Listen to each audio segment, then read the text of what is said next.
कृष्ण कृष्ण कृष्ण हरे हरे, हरे राम राम राम हरे हरे।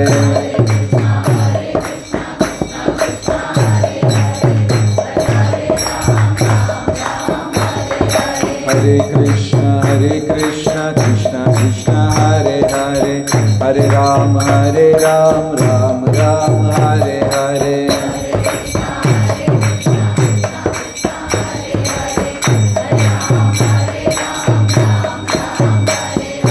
हरे कृष्ण कृष्ण कृष्ण हरे हरे, हरे राम राम राम हरे हरे।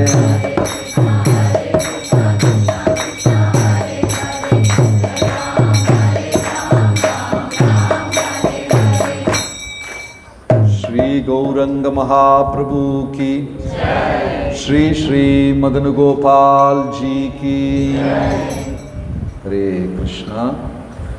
ओम नमो भगवते वासुदेवाय।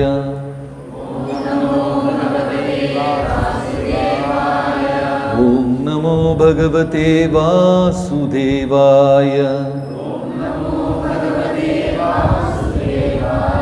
नारायणं नमस्कृत्य नरं चैव नरोत्तमं देवीं सरस्वतीं व्यासं ततो जयमुदीरये। ഹരേ കൃഷ്ണ.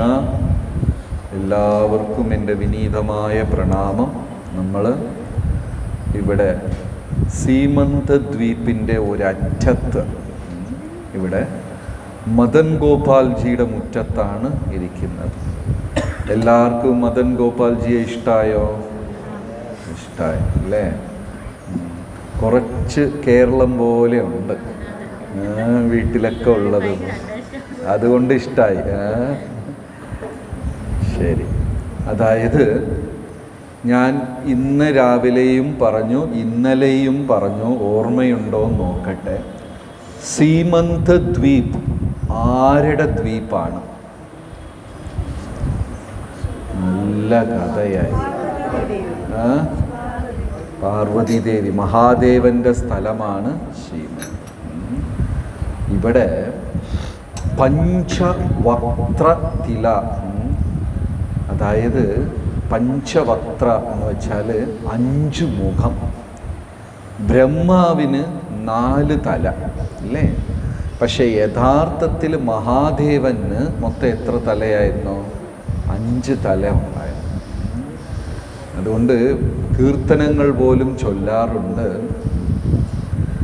മഹാദേവ പഞ്ചമുഖേ രാമ രാമ ഹരേ ഹരേ.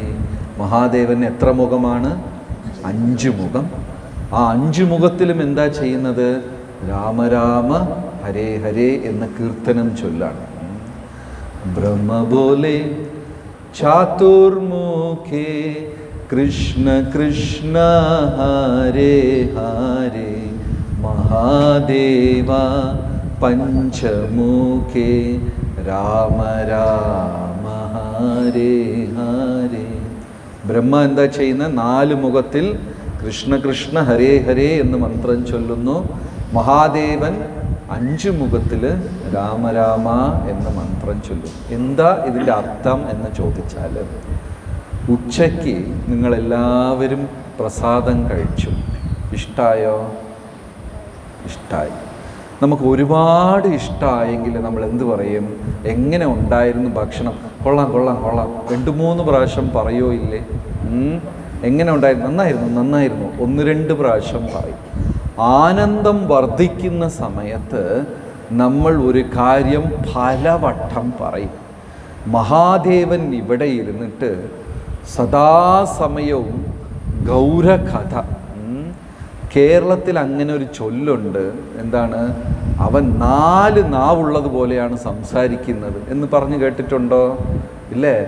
അതായത് ഒരുപാട് ഉത്സാഹത്തോടും നിർത്താതെ സംസാരിച്ചാലൊക്കെ എന്ത് പറയും വെച്ചാൽ 1-ൽ കൂടുതൽ നാവുണ്ട് അവന് എന്ന് പറയും. ഇവിടെ മഹാദേവൻ പറഞ്ഞ് ഈ കഥയിലും ലീലകളിലും അതിൻ്റെ ആഴത്തിലായി ആനന്ദം കൊണ്ട് 5 മുഖത്തിലും ഭഗവാന്റെ കഥകൾ പറയാൻ തുടങ്ങി. അപ്പം ഈ സ്ഥലം മഹാദേവൻ ഗൗരകഥ, മഹാപ്രഭുവിനെക്കുറിച്ച്, മഹാപ്രഭുയുടെ അവതാരങ്ങൾ, ലീലകളെക്കുറിച്ച് 5 മുഖത്തിലും മഹാദേവൻ ഇവിടെ സംസാരിക്കുന്നു. മഹാദേവൻ്റെ സ്ഥലമാണ്. അപ്പം ഇവിടെ വരുമ്പോൾ നമ്മളും ശ്രവണത്തിനാണ് പ്രാധാന്യം. കാതുകൊണ്ട് കേൾക്കുക. ഒരു ജനിച്ച കുഞ്ഞിന് എല്ലാവർക്കും 5 അവയവങ്ങളുണ്ട്. നമുക്കെല്ലാവർക്കും 5 സെൻസസ്, ഇന്ദ്രിയങ്ങളുണ്ട്. എന്തൊക്കെയാണ്? പഞ്ചേന്ദ്രിയങ്ങൾ എന്തൊക്കെയാണ്? കണ്ണ്,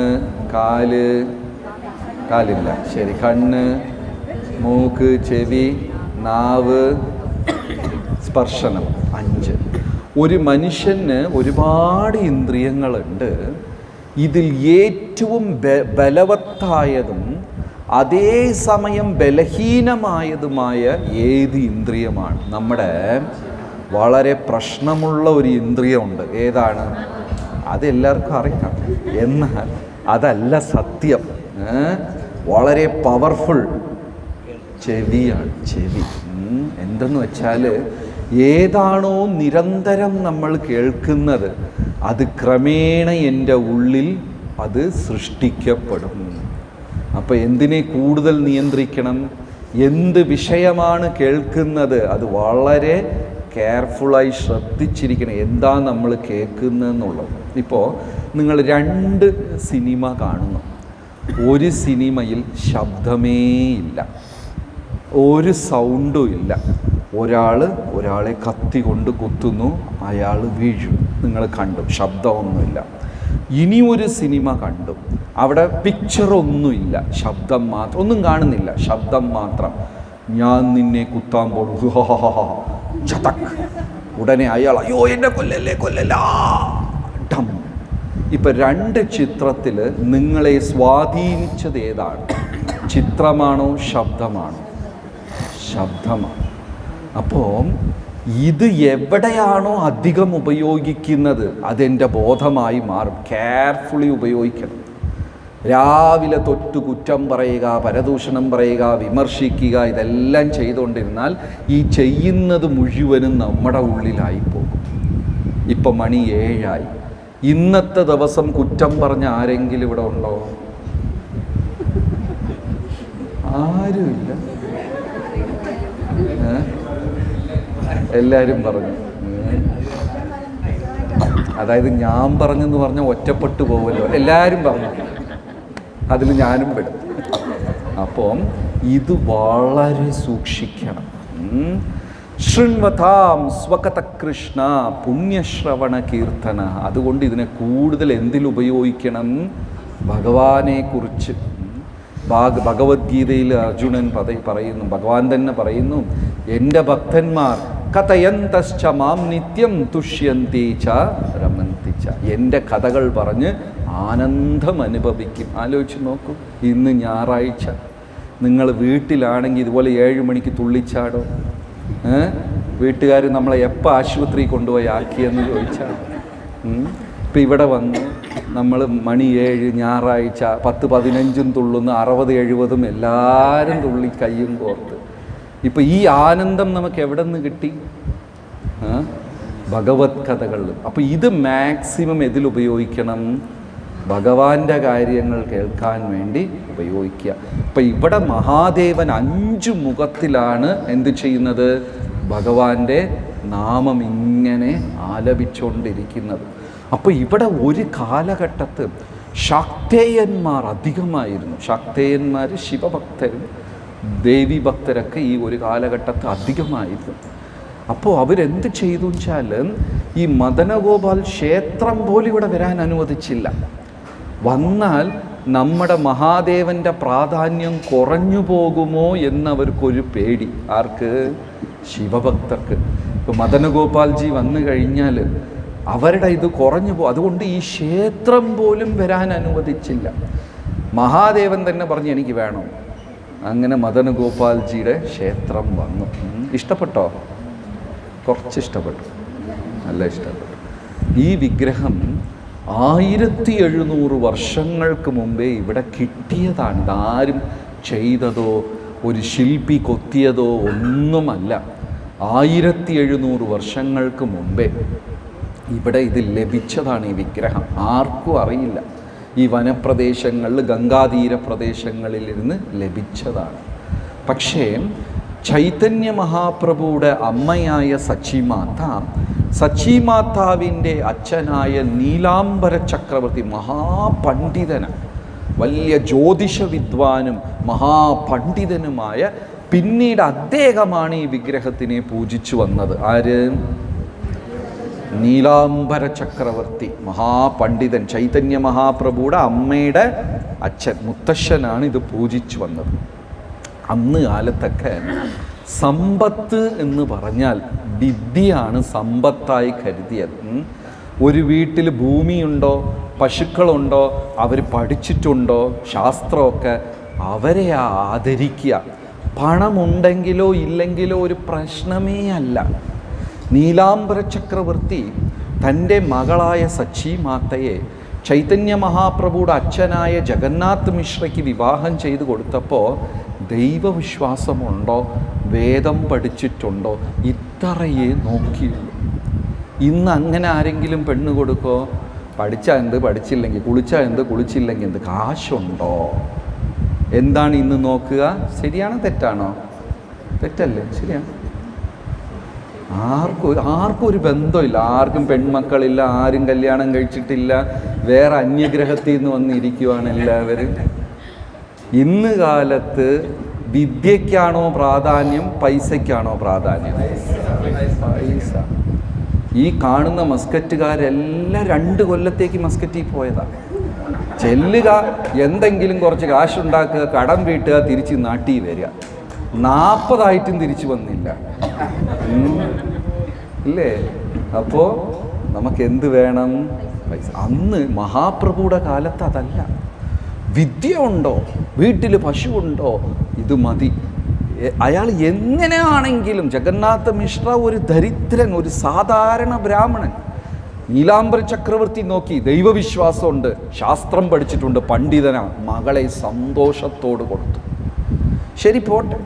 ഒരു 50 വർഷം മുമ്പേ വരെ എങ്ങനെയാണ്? ചെക്കൻ കള്ളു കുടിക്കോ, ബീഡി സിഗരറ്റ് വലിക്കോ, അതും കൂടെ നോക്കുമായിരുന്നു. ഇപ്പം അതും ഇല്ല. അത് പാർട്ടിയൊക്കെ ആകുമ്പോൾ ഒന്ന് കുടിച്ചെന്ന് വരും, ആ 2 വലിച്ചെന്ന് വരും, ശമ്പളം 6 അക്കത്തിലുണ്ടാ, അത് മതി. ശരിയാണോ തെറ്റാണോ? ധനമൊരിതായി മാറിപ്പോയി. അന്ന് അങ്ങനെയല്ല. അതായത് ഉപനിഷത്തിൽ ഒരു വരി പറയുന്നുണ്ട്, കലികാലത്തിലെല്ലാം ദരിദ്രരാ, കേവലം പണം മാത്രമേ അവരെ കയ്യിലുള്ളൂ.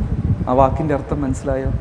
കലികാലത്തിൽ എല്ലാവരും ദരിദ്രന്മാരാണ്, കേവലം പണം മാത്രമേ ഉള്ളൂ. എന്ന് വെച്ചാൽ പണത്തിനേക്കാളും മൂല്യം കൂടിയ സമ്പത്തേതാ? വിദ്യ. ഇംഗ്ലീഷിൽ കൂടെ പറയൂലേ, പൈസ പോയാൽ ഒന്നും പോയില്ല, അസുഖം വന്നാൽ എന്തോ നഷ്ടപ്പെട്ടു. പക്ഷേ അവൻ്റെ ഗുണാതിശയങ്ങൾ, ക്യാരക്ടർ പോയാൽ മൊത്തത്തിൽ പോയി. കേട്ടിട്ടുണ്ടോ? അല്ലേ? അപ്പോൾ ഈ പണ്ഡിത ശാസ്ത്ര ദൈവവിശ്വാസത്തിന് പ്രാധാന്യം കൊടുത്തു. അപ്പോൾ 300 കൊല്ലങ്ങൾക്ക് മുമ്പേ ചൈതന്യ മഹാപ്രഭുയുടെ കാലഘട്ടത്തിന് മുമ്പേ നീലാംബർ ചക്രവർത്തിയാണ് ഈ മദനഗോപാൽ വിഗ്രഹത്തിനെ പ്രാർത്ഥിച്ചത്, പൂജിച്ചത്.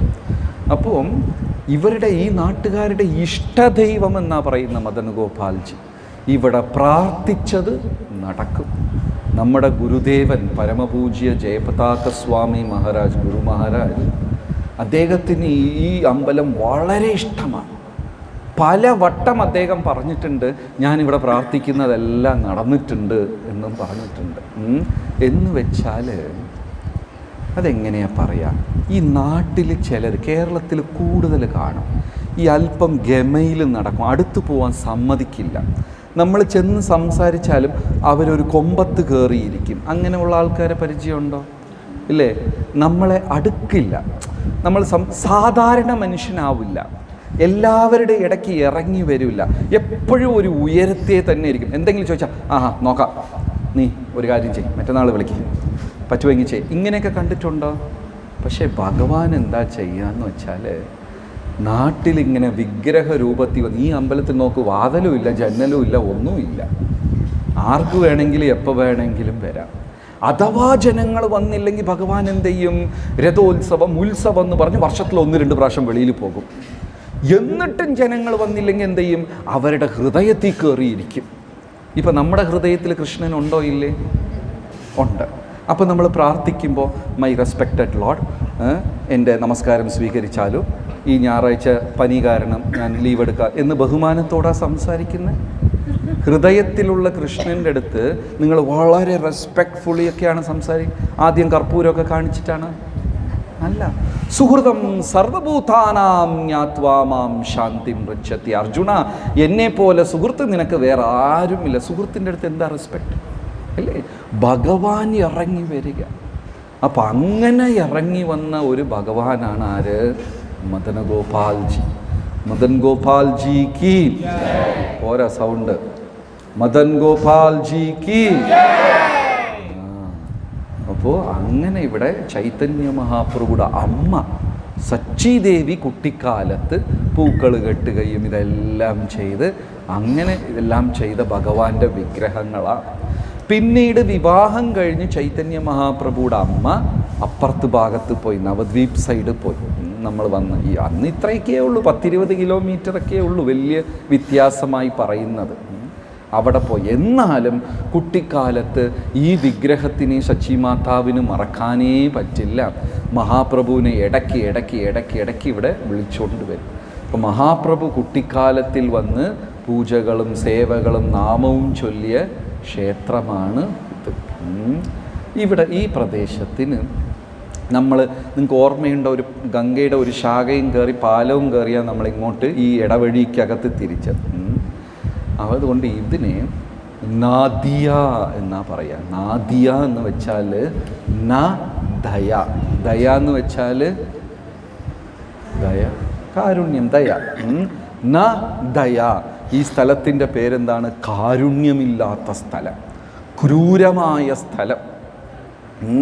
രാവിലെ എല്ലാവരും മാതാജിമാർ പാടിയില്ലേ?